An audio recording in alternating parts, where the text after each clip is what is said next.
Bueno, vamos a Ricardo San Martín, Valores culturales, el cambio social entre la tradición y la modernidad, publicado por la editorial Comares. Voy a leer varios párrafos de este libro, me ha parecido interesante. Son notas que me tomé en su día cuando lo leí. Y bueno, Ricardo San Martín es un antropólogo muy conocido, académico de la Real Academia de Ciencias Morales y Políticas. Y es un libro que nos explica cómo en torno a los valores la sociedad va creando ese determinado sentir que se manifiesta o traduce en formas de cultura. Es decir, para mí personalmente la idea que me resultó atractiva de este ensayo fue hacer ver cómo realmente la sociedad engendra y va creando el modelo cultural social determinado, ¿no?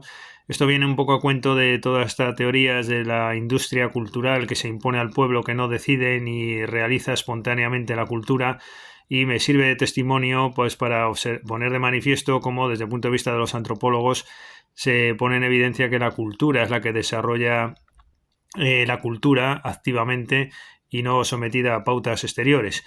Bueno, pues afirma San Martín que en las sociedades hay un sistema de preferencias que no es común a todos los hombres y gracias al cual reconocemos la comunidad de nuestra especie y en alguna medida conseguimos entendernos.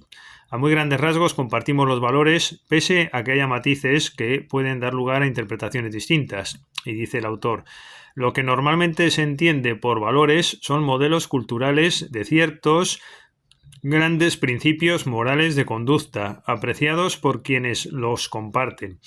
Modelos lentamente generados en la experiencia de la interacción a lo largo de la historia y que se transmiten al ejemplificarlos los actores en su vida social, encarnándolos en la conducta, dando testimonio de ellos. Es decir, es interesante cómo los antropólogos nos ponen de manifiesto cómo la cultura espontáneamente se va creando socialmente, ¿verdad?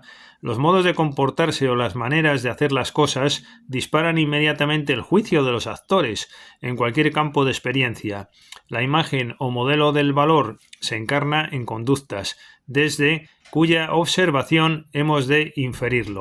El valor, pues, hay que apresarlo en su aplicación cuando está valiendo.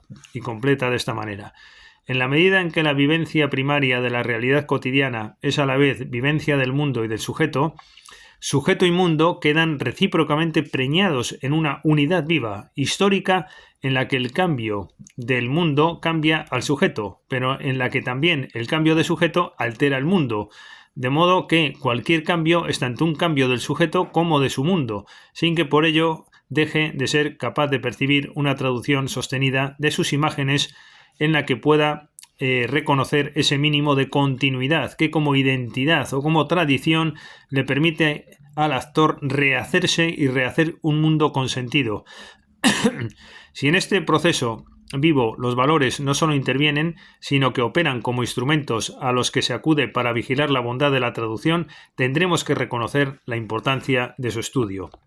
Y añade: en el uso y ejercicio de su cultura, atender, discriminar, evaluar, reconocer, se dan conjuntamente para los actores, que de este modo nombran y conocen su realidad. Parece mentira, ¿no?, que bien explicada la interacción entre el mundo en el que vive uno, la aceptación, cómo cada uno individualmente provoca un cambio en ese proceso evolutivo de creación de lo cultural, pero también al mismo tiempo cómo nos influye a cada uno de nosotros en nuestro modus vivendi.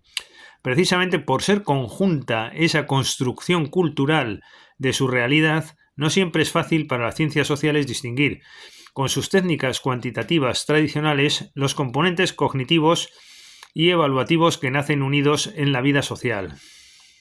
Ese compartir valores, creencias, categorías, en su específica concreción cultural, opera como marco implícito.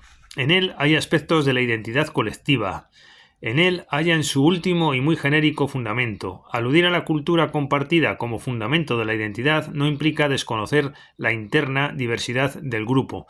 A mí esto me resulta importante porque es que es poner de manifiesto la praxis de la creación de la cultura popularmente, y nada de industrias manipuladoras ni historias de esas. Aquí lo que hay se genera popularmente por una voluntad compartida de toda la gente con sus determinados gustos en un proceso interactivo. Compartir modos de valorar, de categorizar y nombrar la experiencia, maneras estratégicas de conducirse, sin perjuicio, por supuesto, de influencias externas, como no, en todo este mundo interactivo, ¿no? Pero sin ignorar el factor popular de la decisión, de las decisiones de cada uno de los individuos. Decíamos, compartir modos de valorar, de categorizar y nombrar la experiencia, porque todo eso se comparte, en efecto, ¿no? Esas experiencias, maneras estratégicas de conducirse, criterios para inferir y llegar a conclusiones, modos colectivos de encarnar principios y simbolizarlos, etc. Todo ello permite a los actores matizar y precisar con mucho más rigor su interacción. Por su parte, por otra parte, como los modelos culturales de los valores se gestan en distintos campos de experiencia para luego trasladarse a otros, la aplicación que ese proceso de ampliación supone no es sino un ejercicio creativo, innovador, mediante el cual los actores trasladan significados de un campo de experiencia relativamente mejor conocido a otro, creando, por tanto, tensiones de semejanza. Todo esto viene a ser una especie de negociación de la vida cotidiana. Bueno, pues nos ha parecido muy interesante, ¿no? Como he dicho, describir este tipo de fenómenos por antropólogos. Hago también alusión aquí, ya que estoy en esto, a las expresiones, a que las expresiones que representan el sentido popular impregnan nuestro tiempo y van formando la cultura.